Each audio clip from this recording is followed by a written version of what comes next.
Bonjour à tous, c'est Mickaël, bienvenue dans ce nouvel épisode des Initiés. Aujourd'hui, on va commencer en musique avec Mika, non pas moi, l'autre Mika, puis on ira à Montgeron où une église devient historique et on finira comme on a commencé, c'est-à-dire en musique, avec un tremplin de jeunes talents très réussi. Vous êtes prêts? Alors c'est parti!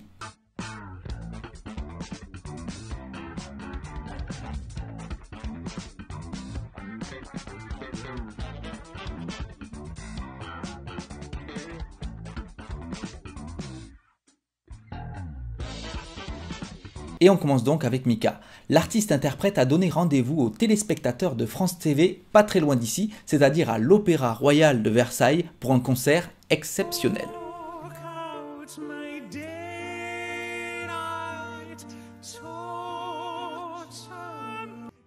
L'occasion de revisiter ses plus grands tubes, mais aussi de se laisser guider à travers son univers féerique.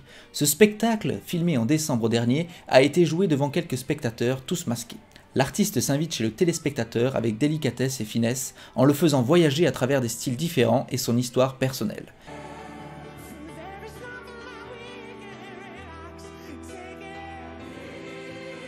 Il se sert alors de sa tessiture impressionnante pour revisiter ses plus grands tubes en version intimiste, accompagné par l'orchestre de l'Opéra Royal, mais aussi de prestigieux invités tels que le violoncelliste Gauthier Capuçon ou le contre-ténor Jakub Józef Orliński. Avec ce dernier, il reprend une version émouvante d'Over My Shoulder.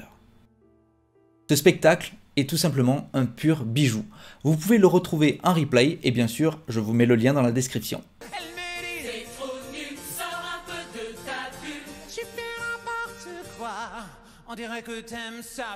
Et à présent, le préfet de la région Île-de-France a signé le jeudi 28 janvier un arrêté, non je vous arrête, pas de mauvaises nouvelles, c'est un arrêté actant l'inscription de l'église Saint-Jacques de Montgeron en Essonne au titre de monument historique. Plus que par son architecture néo-médiévale, l'église Saint-Jacques se distingue par son décor intérieur réalisé en 1941.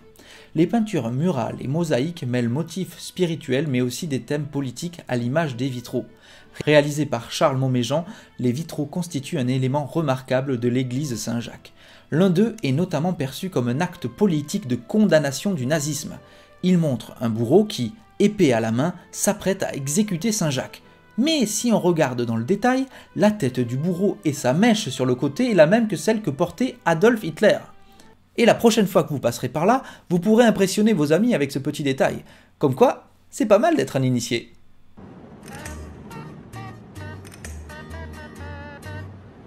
Et on finit comme on a commencé, c'est-à-dire en musique, puisque le samedi 30 janvier a eu lieu la finale du tremplin musical de Bretigny.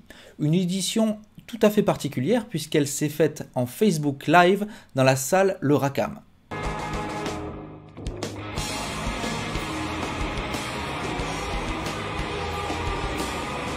Même s'il n'y avait pas de public, les artistes ont tout donné.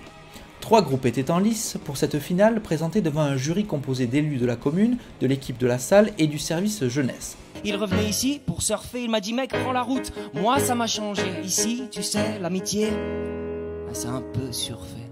C'est Toan Co qui remporte cette année la finale avec son style doux et poétique entre slam et folk et il pourra faire la première partie d'un prochain concert au Racam. Fred grimpe le Kilimandjaro, oh, il a juste pas de pompe de rando. Jérôme est à Dubaï, il cherche du boulot.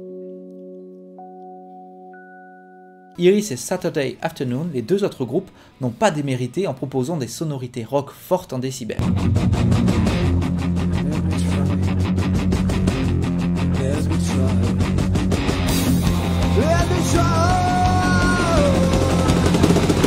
Bravo à eux et bravo à toute l'équipe qui a organisé cet événement dans ces conditions particulières.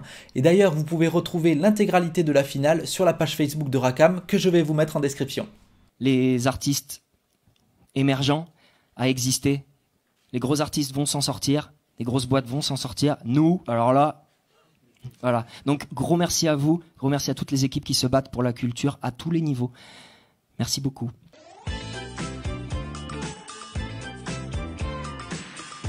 Dans le film Poltergeist, sorti en 1982, dans la scène où Jobette Williams nage dans la boue au milieu de plein de squelettes, oui je sais c'est très effrayant, eh bien accrochez-vous puisque les squelettes étaient des vrais.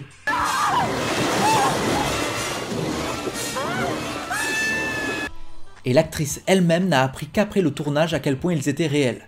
Parce qu'apparemment, il était moins cher à cette époque de les acheter auprès d'une société d'approvisionnement médical, puis de les transformer ensuite avec du caoutchouc. Après tout, ça m'étonne pas que ces films étaient considérés comme maudits. Et c'est fini pour aujourd'hui, merci d'avoir regardé cette vidéo. N'hésitez pas à cliquer sur le pouce bleu si vous avez apprécié cet épisode. Laissez aussi des commentaires parce que ça fait toujours plaisir. Et n'oubliez pas de vous abonner et ainsi vous deviendrez un initié. Et moi je vous dis à très vite.